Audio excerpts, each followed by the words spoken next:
Ladies and gentlemen, welcome back to YHS on Monster Island. I am one of your co-hosts, Jacob Walsh. With me, as always, Jay Key. Jay, what's up, dude?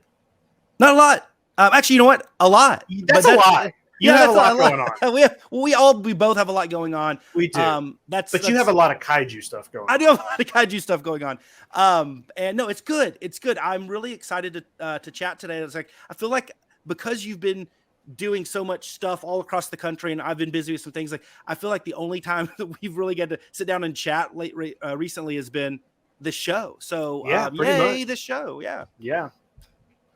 I mean, but that's fine. Listen, we're both really busy. We have so many shows happening, and then like when we don't have shows, I'm watching other people's shows. Attack Peter has a show on Wednesdays, and whenever we're off from recording on Wednesday, I'm watching Attack Peter's live show. Like everybody has a show now. I'm watching Geek Dad. I'm watching Ryan's Gotham City Tonight. And it's like trying to do kaiju stuff in between. We have conventions happening. You have a big show coming up. Dragon Con's coming up. I got a work convention coming up the same weekend as Kaiju Go. And then there's like a bunch of stuff that none of us can talk about yet, which is cool. Yeah. But we're not here for any of that. But I think you want to talk about Kaiju Go because you want to talk about that appearance? Yeah, well, thank you. First of all, and actually, the craziest thing, you talk about all the other stuff that we watch. Right now, we're recording on a Wednesday night. This Wednesday, we would be watching, I have it recorded, the great Craig Goldberg, the co-founder of YHS, on national TV on the Judge Steve Harvey show on ABC. So make sure you guys watch that. And I mean, please. Like, it's going to be amazing. It's something. Yeah, it's something. It's very funny. It's very cool, and you just have to see it. See it to believe it. But yes, I'll spend a few seconds on Kaiju Go. I know it doesn't affect everybody because it's Dallas. They need to hear it.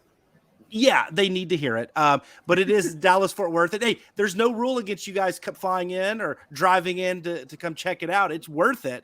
But if you can't, I totally understand. But the cool thing is, we are about 10 days at the time of recording this, 10 days away from the first Kaiju Go. We got the great Bob Eggleton will be coming in as a special guest. John Yerkeba, friend of YHS, and of course does the covers for IDW's Godzilla, Monsters and Protectors, All Hail the King. He'll be there. We have some of the best vinyl toy, designer toy, art toy, kaiju toy vendors and toy makers in the area that are going to be there. Toku Toy Town will be there. The great Gary Harmon and Toy Matrix will be there. Chance Priest, who is just one of the most, his Warriors of the Universe line is one of the most sought after in kind of the folk art, designer toy, art toy genre. We got Michael Morse, who's famous for his Big Boji and his Yakultra Man. He's going to be there. David DeGrand, just a whole host of really, really cool vendors. We also, and we haven't even announced this on the site, so you don't know this unless you're at the show or you're listening to this podcast. Heritage Auctions. Yes, the big auction house that does like $1 million, pieces of jewelry and artifacts and art. They're going to be there with some vintage movie posters to sell. How cool is that? Whoa. They're going to be in the lobby. Can I be like on the phone with somebody and I'm like, go, and oh my God, I've always wanted to do that, but I don't have the money for it. I'll be your proxy buyer. I'll be like, I'll just raise my hand. Yep. So we have that. And then of course, I think the main event is probably the double feature of Mothra versus Godzilla and Godzilla versus Megalon. So we are super pumped. And I actually will be, 3 days before the event, I'll be on Good Morning Texas here, the local ABC affiliate in Dallas, Fort Worth, talking about Kaiju Go with my good buddy Chaz Foreman. We're going to be talking vinyl toys with that great group of hosts, and we're really excited that they gave us the opportunity to chat with the Metroplex through Good Morning Texas. So I'm really pumped, and the ticket sales are just like, I'm not saying we're sold out, but we're getting a lot closer than I ever thought in the first show. So get your tickets now. The early bird pricing is over, but it's only $5 extra. And it's going to be a really, really fun time. So come check it out if you can. Bummed I'm missing it, but I think because I'm missing it, everybody else needs to make sure that they don't miss it. I want to see, pictures, videos, stories. I want to see everything. I'm excited for you, Jay. Thanks, man. There's one more thing, Jay, I just want to mention before we get going into our topics. Also, I had an article published. Yes. I just want to talk about that for a second and maybe get some people to go check it out.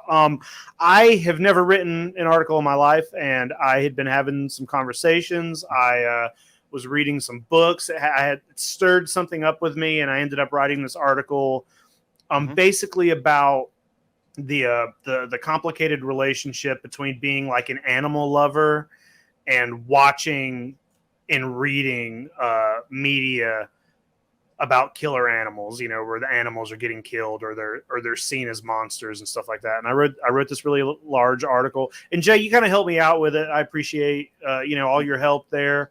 But a good friend of mine, John Campopiano, who's a filmmaker, helped me get it published. So if you go over to iHorror.com, it's like an online horror magazine. You can search for it and find it. It's on there. It's I'm guessing you can either search for my name, Jacob Walsh, it will pop up, or the title's kind of long. It's Killing the Shark versus Eating the Protagonist. You type that in, you might find it. But check it out. Let me know if I'm awful at writing. Look how cool this looks. I didn't pick the photos. They did the photos, but I like that they threw photos in at some of my talking points. But yeah, check it out if you get a chance. Not, it's kaiju adjacent. It's about killer animals, sharks, alligators, orcas. Yeah. No Godzillas or Gorgos in there, but I think it's I think it's very well written. That's what I'll say. Yeah. I loved it. And Thank it's definitely something that like I don't know much about that subgenre, that adjacent genre to kaiju stuff, and it was fascinating reading it. I mean, I know your stance on animal conservation and animal rights and all that stuff, and it was cool to kind of to see that juxtaposed against like these horror movies where there are these giant animals killing everybody, right? So it was really cool. It's like I said, had you not written that, I would have never thought about that kind of quandary between those two things. Well, it is cool. I appreciate that, Jay. And it's not like anybody who's listening, it's not the kind of thing where it's just like a vegan telling you how bad it is to make movies like that. I really love I really love movies like that. I really love, like, one of my favorite, genres of media is animal revenge movies, or movies like Alligator or Dark Age or Jaws. Like it's my favorite thing. So it's just like, the article is more trying to kind of present when it's okay to kill the animal and when I think the animal should be the victor in the story. Because there's a couple things that I think make clear differences. So check it out if you get a chance. Yeah, one of the cool things I thought about it, Jake, was I thought it was neat. Like, some folks just fell back to the old, if you're human, even if you're a terrible human, you're the protagonist, you're the good guy, and you always will prevail. And really kind of thinking about and giving specific examples and stories and books I've never heard of. Right. And saying like, no, this they were the evil ones in here. Yeah. And it was really cool. It was really neat and eye-opening, and I'm glad iHorror picked it up. That was probably a really good article for them. So really cool stuff. Yeah. Appreciate it, Jay. And thank you to iHorror. They're not listening, but thank you to those guys. Go check them out. Give them a follow. They're on all the social media. They do good stuff. So check it out. Maybe it's weird. I had a friend of mine was like, hey, are you going to like start writing now? And I'm like, no, probably not. But that was just something I felt like I needed to put out. And it was originally just going to be like a podcast episode. I wrote it and I was like, I'm just going to record this and let it be a podcast episode. And then my friend was like, no, we're getting this published. So, it's out there. Check it out, Jay. I appreciate that. Thanks for the help, dude. What do you mean? You don't want to have 2 or 3 hour or enjoy our 2 or 3 hour conversations on third party restricted POV and show versus tell and all that good stuff that we chatted about. Dude, I loved it, but listen, it stressed me out. Like, listen, we'll be transparent. I am writing something else, and you've read it for me and you've gone through it, but it is it's fictional. It is not, it is not like a think piece. It is a story, and it kind of goes along with the thing.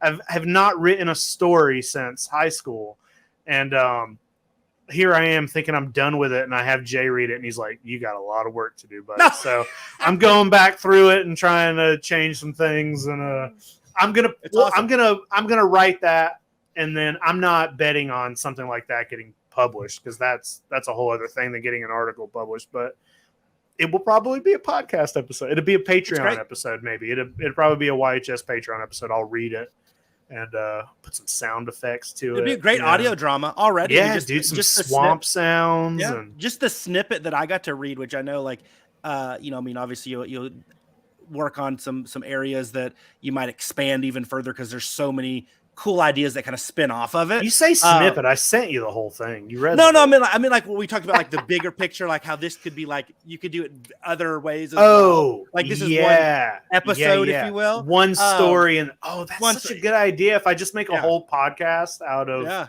stories about animal revenge stories or something. I love. Jay, I think it could I don't have time it could be for the that. tip of the empire, or tip of the iceberg. It could be your new media empire. Yes, but it was really good, and I'm excited for that to see, get that out to the masses. That'll be really cool. I appreciate it. Thank you so much, Jay.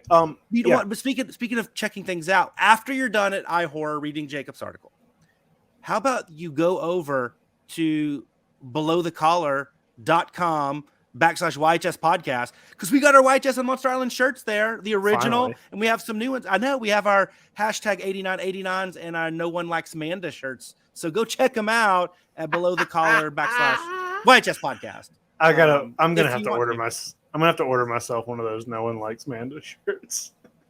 Well, it's funny, when we designed it, like I designed it for a different platform, and there's other colors other than black. And I know, like, Craig, almost everything is a black t-shirt. So I don't know if it translates as well, but it's still a shirt that has Manda. Right. Check it out. Get over there, buy some stuff. We have kind of a light show tonight.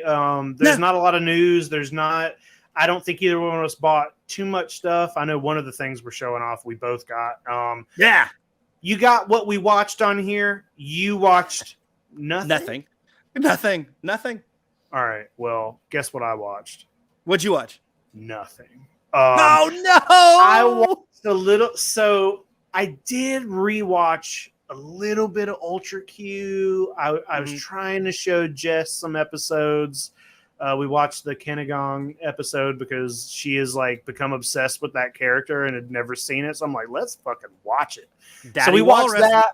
We were like getting on YouTube, watching clips of like stuff with Busca and Pigmon and Garamon, and just like random shit. But like, I still have not been able to watch Kamen Rider. I know I said in the last episode, I'm watching this weekend. And then I had a pretty busy weekend, and I just kind of forgot about it. And honestly, every night of the week, YHS has been busy. I just have not had a day off. And I'm not sure I'm gonna for the next couple of weeks. I'm gonna try to get Shin Kamen. I'll try to get it, but by the time I don't think our schedule is going to change for this next week, because I do have 2 conventions coming up back to back, but I will be home for a Tuesday. And I think the one day that I'm home is the next day on our schedule. So I think we're going to be good. Okay. I will try to knock it out before then, but I haven't been able to. So we're going to skip What Did You Watch? And we're going to jump into my thumbnail. I had already had the Jake finally watches Shin Kamen Rider thumbnail already drawn up. Well, hey, just put that in there anyway and let the people watch the show thinking that's what we're talking about. That's how you get views, Jay. And then the very end of the video, you'll be like, and my thoughts on Shin Kamen Rider are, and then it just goes black. It'll be amazing. So you're going to cut the What Have We Watched segment and make it the last segment so people sit through the whole thing. The whole thing. Yep, for sure.